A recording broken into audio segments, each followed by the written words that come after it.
നമസ്കാരം, കലാകൗമുദി ഓൺലൈനിലേക്ക് സ്വാഗതം. രാഹുൽ മാങ്കൂട്ടം ഇപ്പോഴും കോൺഗ്രസിൽ നിന്നും സസ്പെൻഷനിലാണ്. ശരിക്കും പാർട്ടി ഭരണഘടന അനുസരിച്ച് അദ്ദേഹത്തിൻ്റെ സസ്പെൻഷൻ റദ്ദായി പോകേണ്ട സമയം അതിക്രമിച്ചു കഴിഞ്ഞു. 2 മാസത്തിനുള്ളിൽ അന്വേഷണം നടത്തി അദ്ദേഹത്തിനെതിരായ ആരോപണങ്ങൾ തെളിയിക്കപ്പെട്ടില്ലെങ്കിൽ സസ്പെൻഷൻ തനിയെ റദ്ദാകുമെന്നാണ് കോൺഗ്രസ് ഭരണഘടന അനുശാസിക്കുന്നത്. അതുകൊണ്ട് ഇപ്പോൾ രാഹുൽ മാങ്കൂട്ടത്തിൻ്റെ സസ്പെൻഷൻ കാലാവധി അവസാനിച്ചു, അദ്ദേഹം പാർട്ടിയിലേക്ക് തിരിച്ചെത്തി എന്നൊക്കെയാണ് പലരും വിശ്വസിക്കുന്നത്. ഏതായാലും രാഹുൽ മാങ്കൂട്ടത്തിനെ കോൺഗ്രസിലേക്ക് തിരിച്ചെടുക്കാൻ ഏറെക്കുറെ തീരുമാനമായി എന്നാണ് ഇപ്പോൾ മനസ്സിലാക്കാൻ കഴിയുന്നത്. ഡിസംബർ 13 ശേഷം എന്നുവച്ചാൽ തദ്ദേശ സ്വയംഭരണ സ്ഥാപന തിരഞ്ഞെടുപ്പിലെ വോട്ടെണ്ണലിന് ശേഷം രാഹുൽ മാങ്കൂട്ടത്തിനെ പാർട്ടിയിലേക്ക് തിരിച്ചെടുത്തുകൊണ്ടുള്ള ഔദ്യോഗികമായ പ്രഖ്യാപനം ഉണ്ടാകുമെന്നാണ് ഇപ്പോൾ അറിയാൻ കഴിയുന്നത്. രാഹുലിനെതിരെ ഉയർന്ന ആരോപണങ്ങൾ ഒന്നും തന്നെ തെളിയിക്കപ്പെട്ടിട്ടില്ല. യാതൊരു ആരോപണത്തിനും എന്താണ് ആരോപണങ്ങളുടെ അടിസ്ഥാനമെന്നും അതിൻ്റെ നിജസ്ഥിതി എന്താണെന്നും ആർക്കും തെളിയിക്കാൻ പറ്റാത്ത അവസ്ഥയാണ്. രാഹുലിനെതിരെ സർക്കാർ ഒരു അന്വേഷണ സംഘത്തെ നിയമിച്ചെങ്കിലും ആ അന്വേഷണ സംഘത്തിനും പ്രത്യേകിച്ച് ഒന്നും ചെയ്യാൻ കഴിഞ്ഞില്ല. കാരണം രാഹുലിനെതിരെ ഉയർന്ന വീഡിയോ ക്ലിപ്പുകളുടെ അല്ലെങ്കിൽ ഓഡിയോ ക്ലിപ്പുകളുടെയും ശബ്ദ സന്ദേശങ്ങളുടെയും ആധികാരികത പോലും വ്യക്തമായി തീരുമാനിക്കാൻ അന്വേഷണ സംഘത്തിന് കഴിഞ്ഞില്ല എന്നാണ് നമ്മൾക്ക് അറിയാൻ കഴിഞ്ഞത്. ചുരുക്കത്തിൽ രാഹുൽ മാങ്കൂട്ടത്തിനെതിരെ ഉയർന്ന ആരോപണങ്ങളെല്ലാം അന്തരീക്ഷത്തിൽ ആവിയായി പോവുകയാണ് ഉണ്ടായത്. അതുകൊണ്ട് തന്നെ രാഹുലിനെ തിരിച്ചെടുക്കണമെന്നുള്ള ആവശ്യം കോൺഗ്രസിനുള്ളിൽ അതിശക്തമായി മുന്നോട്ട് പോയിക്കൊണ്ടിരിക്കുകയാണ്.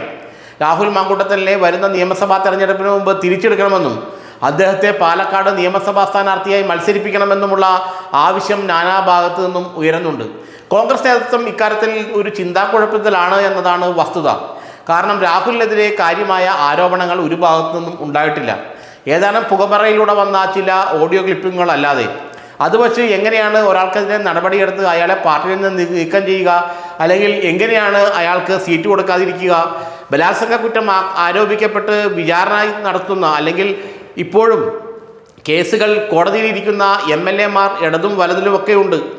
അത്തരം MLA-മാർ വീണ്ടും മത്സരിക്കാൻ കോപ്പുകൂട്ടിയിരിക്കുമ്പോൾ എന്താണ് കേവലം ഒരു ബാലിശമായ അല്ലെങ്കിൽ യാതൊരു അടിസ്ഥാനവുമില്ലാത്ത ആരോപണം മാത്രം ഉയർന്ന, യാതൊരു അടിസ്ഥാനവുമില്ലാത്ത അതിൻ്റെ ആധികാരികത ഇതുവരെ വ്യക്തമാക്കാൻ കഴിയാത്ത ഒരു ഓഡിയോ ക്ലിപ്പിൻ്റെ പേരിൽ എന്തിനാണ് രാഹുൽ മാങ്കൂട്ടത്തിനെ പാർട്ടിയിൽ നിന്ന് മാറ്റി നിർത്തുകയും അദ്ദേഹത്തിന് സീറ്റ് കൊടുക്കാതിരിക്കുകയും ചെയ്യുന്നത് എന്നുള്ള ചോദ്യമാണ് ഇപ്പോൾ പല ഭാഗത്തു നിന്നും ഉയരുന്നത്. ഇക്കാര്യം കോൺഗ്രസ് വളരെ ഗൗരവമായി ചർച്ച ചെയ്യുന്നുണ്ട്. AICC ജനറൽ സെക്രട്ടറി KC വേണുഗോപാലിനെ പോലുള്ളവർ രാഹുൽ മാങ്കൂട്ടത്തിനെ പാർട്ടിയിലേക്ക് തിരിച്ചു കൊണ്ടുവരണമെന്ന അഭിപ്രായക്കാരാണ്. അദ്ദേഹത്തിന് സീറ്റ്, അദ്ദേഹം മത്സരിച്ച് ജയിച്ച സീറ്റ് വീണ്ടും അദ്ദേഹത്തിന് തന്നെ നൽകണമെന്ന അഭിപ്രായവും KC വേണുഗോപാലിനുണ്ടെന്നാണ് മനസ്സിലാക്കാൻ കഴിയുന്നത്. ഷാഫി പറമ്പിലും KC വേണുഗോപാലും തമ്മിൽ രൂപപ്പെട്ട ഒരു അന്തർധാരയുടെ ഭാഗമായാണ് ഈ ഒരു അഭിപ്രായം KCയുടെ ഭാഗത്തു നിന്ന് ഉണ്ടായതെന്നാണ് കോൺഗ്രസിലെ പലരും വിശ്വസിക്കുന്നത്. മുസ്ലിം ലീഗ് അടക്കമുള്ള ഘടകകക്ഷികളും ഇക്കാര്യത്തിൽ രാഹുൽ മാങ്കൂട്ടത്തിൻ്റെ ഒപ്പമാണ്. എന്നാൽ പ്രതിപക്ഷ നേതാവും കോൺഗ്രസ് നിയമസഭാ കക്ഷി നേതാവുമായ VD സതീശൻ രാഹുലിൻ്റെ വരവിനെ അല്ലെങ്കിൽ രാഹുലിനെ വീണ്ടും പാർട്ടിയിലേക്ക് കൊണ്ടുവരുന്നതിനെയും പാലക്കാട് അദ്ദേഹത്തെ വീണ്ടും നിർത്തി ജയിപ്പിക്കുന്നതിനെതിരെയും അദ്ദേഹം കടുത്ത നിലപാട് കൈക്കൊണ്ടിട്ടുണ്ട്. രമേശ് ചെന്നിത്തലയെ പോലുള്ള നേതാക്കൾ ഒരു ന്യൂട്രൽ മൈൻഡാണ്. കാരണം രാഹുൽ മാങ്കൂട്ടത്തിനെതിരെ നിലവിൽ ആരോപണങ്ങളൊന്നുമില്ലാത്ത സ്ഥിതിക്ക് അല്ലെങ്കിൽ ആരോപണങ്ങളൊന്നും തെളിയിക്കപ്പെടാതിരുന്ന സ്ഥിതിക്ക് അദ്ദേഹത്തെ ഇനി മാറ്റി നിർത്തണമെന്ന് പാർട്ടി തന്നെ തീരുമാനിക്കട്ടെ എന്നുള്ള രീതിയിലാണ് രമേശ് ചെന്നിത്തലയെ പോലെ ആളുകൾ ചിന്തിക്കുന്നത്. ഏതായാലും രാഹുൽ മാങ്കൂട്ടത്തിന് പാർട്ടിയിലേക്ക് തിരിച്ചു വരേണ്ടി വരും, അല്ലെങ്കിൽ അദ്ദേഹത്തെ പാർട്ടിയിലേക്ക് തിരിച്ചു കൊണ്ടുവരും. ഇത്തരത്തിലുള്ള ചർച്ചകൾ വളരെ ശക്തിയായി കോൺഗ്രസിൽ നടക്കുന്നുണ്ട്. KC വേണുഗോപാലിനെ പോലുള്ള ആളുകൾ, ഷാഫി പറമ്പിലിനെ പോലെ ആളുകൾ രാഹുലിനെ പാർട്ടിയിലേക്ക് തിരിച്ചു കൊണ്ടുവരണം, അദ്ദേഹത്തിൻ്റെ സസ്പെൻഷൻ നീക്കി അടുത്ത തെരഞ്ഞെടുപ്പിന് മുമ്പ് പാർട്ടിയിലേക്ക് കൊണ്ടുവരണം, പാലക്കാട്ട് തന്നെ വീണ്ടും രാഹുലിനെ മത്സരിപ്പിക്കണമെന്ന ഉറപ്പില്ല, അല്ലെങ്കിൽ അങ്ങനെ മത്സരിപ്പിക്കണമെന്ന് ആവശ്യപ്പെടുന്നവരാണ്. അവരുടെ നിലപാട് അതാണ്. ആ നിലപാട് അവർ പാർട്ടിക്ക് മുൻപിൽ പറഞ്ഞു കഴിഞ്ഞിട്ടുമുണ്ട്.